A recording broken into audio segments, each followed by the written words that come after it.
ಹೇಳಿದ್ರು ಅದನ್ನೇ ನಾವು ಮಾಡ್ತೀವಿ ಅಂತ ದಯಮಾಡಿ ಮತ್ತೊಮ್ಮೆ ಕೈ ಮುಗಿದು ಎಲ್ಲರ ಪರವಾಗಿ ಕಳೆದಿದ್ವಿ.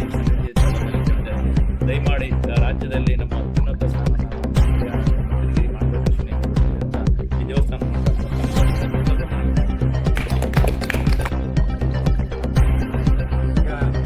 ನಮ್ಮ ಬೇಡಿಕೆ ಇಷ್ಟೇನೆ. ಏನು ಅಭಿಮಾನಿಗಳು ಏನು ಶಿವಲಿಂಗೇಗೌಡ ಅಭಿಮಾನಿಗಳಿದ್ದೀವಿ ನಾವೆಲ್ಲ ಒತ್ತಾಯ ಮಾಡ್ತಾ ಇದ್ದೀವಿ. ಕಾರಣ ಏನು ನುಡಿದಂತೆ ನಡೆದಂತ ಸಿದ್ದರಾಮಯ್ಯನವರು ಅಧಿಕಾರವನ್ನು ಬಿಟ್ಟುಕೊಟ್ಟಿದ್ದಾರೆ. ಈಗ ಮಾನ್ಯ ಡಿ.ಕೆ. ಶಿವಕುಮಾರ್ ಅವರು ಅಧಿಕಾರವನ್ನ ಮುಖ್ಯಮಂತ್ರಿಯಾಗಿ ಅಧಿಕಾರವನ್ನು ಮಾಡ್ತಾ ಮುಂದುವರೆದಿದ್ದಾರೆ. ಇದೇ ಡಿ.ಕೆ. ಶಿವಕುಮಾರ್ ಅವರು ಗಂಡಸಿಲ್ ಬಂದಾಗ ಮಾತು ಕೊಟ್ಟಿದ್ರು ಶಿವಲಿಂಗೇಗೌಡರನ್ನ ಮಂತ್ರಿ ಮಾಡ್ತೀವಿ ಅಂತ. ಸಿದ್ದರಾಮಯ್ಯನವರು ಕೂಡ 23ರಲ್ಲಿ ಈಗ ಚುನಾವಣಾ ಪ್ರಚಾರಕ್ಕೆ ಬಂದಾಗ ಮಾತು ಕೊಟ್ಟಿದ್ರು, ಪಕ್ಷಕ್ಕೆ ಸೇರಿಸ್ಕೋಬೇಕಾದ್ರೆ ನೀವು ಮಂತ್ರಿ ಮಾಡ್ತೀನಿ ಅಂತ ಹೇಳಿ ಸೇರಿಸ್ಕೊಂಡಿದ್ರೆ ದಯಮಾಡಿ ಸಿದ್ದರಾಮಯ್ಯನವರಲ್ಲಿ ಮತ್ತೆ ನಮ್ಮ ಡಿ.ಕೆ. ಶಿವಕುಮಾರಲ್ಲಿ ನಮ್ಮ ತಾಲೂಕಿನ ಜನತೆ ಪರವಾಗಿ ಬಹಳ ವಿಧವಾದ ಬೇಡಿಕೆ ಇರ್ತದೆ. ದಯಮಾಡಿ ಏನು ಸಿದ್ದರಾಮಯ್ಯನವರ ಮಾತಂತೆ ನಡ್ಕೊಂಡಿದ್ದಾರೆ, ಡಿ.ಕೆ. ಶಿವಕುಮಾರ್ ಸಿದ್ದರಾಮಯ್ಯನವರು ಇಬ್ಬರು ಸೇರಿ ಕೊಟ್ಟ ಮಾತನ್ನ ಉಳಿಸ್ಕೊಂಡು ಅರಸೀಕೆರೆ ತಾಲೂಕಿಗೆ ಮಂತ್ರಿ. ಯಾಕಂದ್ರೆ ಅರಸೀಕೆರೆ ತಾಲೂಕಿಗೆ ಒಂದು ಕನಸಿದೆ. ಯಾಕಂದ್ರೆ 79 ವರ್ಷಗಳು ಸ್ವತಂತ್ರ ಬಂದ 79 ವರ್ಷ ಆದರೂ ಯಾರು ಮಂತ್ರಿ ಆಗಿಲ್ಲ. 4 ಸಾರಿ ಶಿವಲಿಂಗೇಗೌಡರು ಜನಸೇವೆಯನ್ನು ಮಾಡಿದ್ದಾರೆ. ಅವ್ರಿಗೆ ದಯಮಾಡಿ ನೀವು ಮಂತ್ರಿ ಸ್ಥಾನವನ್ನು ಕೊಡಬೇಕು. ಕೊಟ್ಟು ಅರಸೀಕೆರೆ ಹಾಸನ ಜಿಲ್ಲೆ ಒಳಗೆ ಎಲ್ಲೋ ಮೂಲೆಯಲ್ಲಿ ಕಾಂಗ್ರೆಸ್ ಅರಳಿದ ಕಾಂಗ್ರೆಸ್ ಅನ್ನ ಅರಳಾಗೆ ಮತ್ತೆ ಅರಳುವಾಗೆ ದಯಮಾಡಿ ನೀವು ಮಾಡ್ಕೊಡ್ಬೇಕು. ಯಾಕಂದ್ರೆ ಇವ್ರಿಗೆ ಕೊಟ್ರೆ ಇಡೀ ಜಿಲ್ಲೆನ ಕೂಡ ಕವರ್ ಮಾಡಿ ಇನ್ನೊಂದೆರಡು, ಯಾಕಂದ್ರೆ 7 ಕಾಂಗ್ರೆಸ್ ಅಭ್ಯರ್ಥಿಗಳು 4 ಒಂದಕ್ಕೆ ಬಂದು ಈಗ ಒಂದನ್ನ ಮತ್ತೆ 4, 5 ಆಗಿ ಮಾಡ್ಬೇಕು ಅಂತ. ಯಾಕಂದ್ರೆ ಇದು JDS ಪ್ರಾಬಲ್ಯ ಇರ್ತಕ್ಕಂಥ ಕ್ಷೇತ್ರ. ದಯಮಾಡಿ ನಿಮ್ಮಲ್ಲಿ ಮತ್ತೊಮ್ಮೆ ನಮ್ಮ ಎಲ್ಲ ಜನತೆ ಪರ ಬೇಡ್ಕೊಳ್ತಾರೆ, ಶಿವಲಿಂಗೇಗೌಡರಿಗೆ ಮಂತ್ರಿ ಸ್ಥಾನವನ್ನು ಕೊಟ್ಟು ಇಲ್ಲಿ ಮತ್ತೆ ನಮ್ಮ ಕಾಂಗ್ರೆಸ್ ಉಳ್ಕೊಳ್ಳೋ ರೀತಿ ನಿಮ್ಮನ್ನೆಲ್ಲ ನಂಬಿಕೆ ಇದ್ದು ಕಾಂಗ್ರೆಸ್ ಕಾರ್ಯಕರ್ತರು ಅವ್ರನ್ನೆಲ್ಲ ಉಳ್ಕೊಳ್ಳೋ ರೀತಿ ದಯಮಾಡಿ ನೀವು ಕೊಡ್ಬೇಕು ಅಂತ ಹೇಳ್ಬಿಟ್ಟು ಮತ್ತೊಮ್ಮೆ ಜನತೆ ಪರವಾಗಿ ನಿಮ್ಮಲ್ಲಿ ಬೇಡ್ಕೊಳ್ತಾರೆ.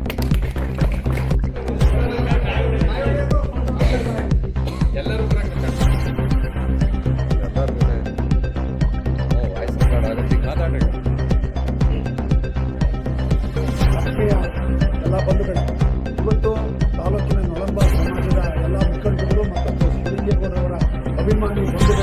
ಇವತ್ತು ದೇವಮ್ಮನವರ ದೇವಸ್ಥಾನದ ಮುಂಭಾಗದಲ್ಲಿ ಸೇರ್ಕೊಂಡು ಅಮ್ಮನವರಿಗೆ 101 ಈಡುಗಾಯಿಗಳನ್ನು ಹೊಡೆದು ಮತ್ತು ದೇವಿಯವರ ಆ ಪ್ರಸಾದವನ್ನು ಕೇಳಿದ್ರು. ದೇವಿಯವರು ಬಲಗಡೆ 3 ಮಗ್ಗುಗಳನ್ನು ಸುರಿಸಿದೆ. ಏನವ ನಮಗೆ ಶಿವಲಿಂಗೇಗೌಡರು ಮಂತ್ರಿ ಆಗ್ತಾರಂತ ಬಲಗಡೆ ಕೊಡಬೇಕಿಲ್ಲ ಎಡಗಡೆ ಕೊಡಬೇಕು ಅಂತ ಹೇಳಿದ್ರು. 3 ಮಗ್ಗುಗಳನ್ನ ಬಲಗಡೆಯಲ್ಲೇ ಕೊಟ್ಟಿದೆ. ಮಂತ್ರಿ ಹಾಗೆ ಆಗ್ತಾರೆ ಅಂತೇಳಿ ಅಮ್ಮನವರ ಅಪ್ಪಣೆ ಆಗಿದೆ. ಶಿವಲಿಂಗೇಗೌಡರು ಮಂತ್ರಿ ಆಗಲೇಬೇಕು ಅನ್ನೋ ಉದ್ದೇಶಕ್ಕೆ ನಾವು ಎಲ್ಲ ಸೇರ್ಕೊಂಡಿದ್ದೀವಿ. ಇವತ್ತು ಈಡುಗಾಯಿಯನ್ನು ಹೊಡಿತಾ ಇದ್ದೀವಿ. ಉದ್ದೇಶ ಏನಪ್ಪಾ ಅಂದ್ರೆ ನಮ್ಮ ತಾಲೂಕಿನಲ್ಲಿ ನಮ್ಮ ಜಿಲ್ಲೆಯಲ್ಲಿ ಏಕೈಕ ಕಾಂಗ್ರೆಸ್ನ MLA ಅಂದ್ರೆ ಶಿವಲಿಂಗೇಗೌಡರು ಒಬ್ಬರೇ. ಅವರನ್ನ ಮಂತ್ರಿ ಮಾಡಲೇಬೇಕು. ನಮ್ಮ ಸಮಗ್ರ ಜಿಲ್ಲೆ ಅಭಿವೃದ್ಧಿ ಆಗಬೇಕು ಅಂದ್ರೆ ಶಿವಲಿಂಗೇಗೌಡರು ಮಂತ್ರಿ ಆಗಬೇಕಾಗಿದೆ. ಯಾಕಪ್ಪ ಅಂದ್ರೆ ಈ ತಾಲೂಕು ಇಷ್ಟೊಂದು ಅಭಿವೃದ್ಧಿ ಆಗಿದೆ ಅಂದ್ರೆ ಅವರು ಮಂತ್ರಿ ಆದರೆ ಈ ಜಿಲ್ಲೆನೂ ಅಭಿವೃದ್ಧಿ ಆಗುತ್ತೆ ಅನ್ನೋದು ನಮ್ಮೆಲ್ಲರ ಉದ್ದೇಶ. ಎತ್ತಿನೊಳೆ ನೀರು ನಮ್ಮೆಲ್ಲರ ಕನಸು.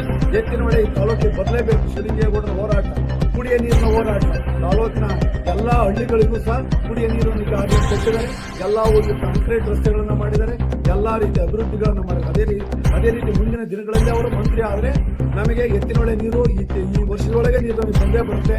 ಮತ್ತೆ ಜಿಲ್ಲೆಗೂ ಸಹ ಎಲ್ಲಾ ರೀತಿಯ ಸೌಕರ್ಯಗಳನ್ನು ಒದಗಿಸ್ತಾರೆ ಅಂತೇಳಿ ದೇವಿ ಅಮ್ಮನವರು ನಮಗೆ ಶಿವಲಿಂಗೇಗೌಡರಿಗೆ ದಯಮಾಡಿ ಮಂತ್ರಿಗಿರಿಯನ್ನ ಕರುಣಿಸಬೇಕು ಅಂತೇಳಿ ಎಲ್ಲ ನಮ್ಮ AICC ಎಲ್ಲ ಮುಖಂಡರುಗಳಿಗೂ ಮತ್ತು ರಾಜ್ಯದ ಸಿದ್ದರಾಮಯ್ಯ ಇರ್ಬೋದು, ನಮ್ಮ ಜನಪ್ರಿಯ ಈ ಹೊಸದಾಗಿ ಆಗಿರುವಂತಹ DK ಶಿವಕುಮಾರ್ ಅವರು ಕೊಡ್ತೀನಿ ಅಂತೇಳಿ ಅವರ ಉನ್ನತ ಇಬ್ಬರು ಶಿವಲಿಂಗೇಗೌಡರಿಗೆ ಆಶೀರ್ವಾದ ಕೊಟ್ಟೆ ಕೊಡ್ತಾರೆ. ಯಾಕಂದ್ರೆ ಮುಂಚೆಯಿಂದ ಸಿದ್ದರಾಮಯ್ಯ ಹೇಳಿದ್ರು ಅವಾಗಲೇ ಮಂತ್ರಿ ಮಾಡಬೇಕು ಅಂತ ಹೇಳಿ. ಆ ಕಾಲ ಈಗ ಒಟ್ಟಿಗೆ ಬಂದಿದೆ. 18ನೇ ತಾರೀಕು ಕಳೆದು ಖಂಡಿತ ಮಂತ್ರಿ ಆಗೇ ಆಗ್ತಾರೆ ಅಂತ ನಮ್ಮೆಲ್ಲರ ಕನಸು. ಆ ಕನಸನ್ನು ಅಮ್ಮ ಈಡೇರಿಸಿಕೊಡ್ಬೇಕು ಅಂತ ಈ ಸಂದರ್ಭದಲ್ಲಿ ನಾವು ಕೇಳ್ಕೊಳ್ತೇವೆ.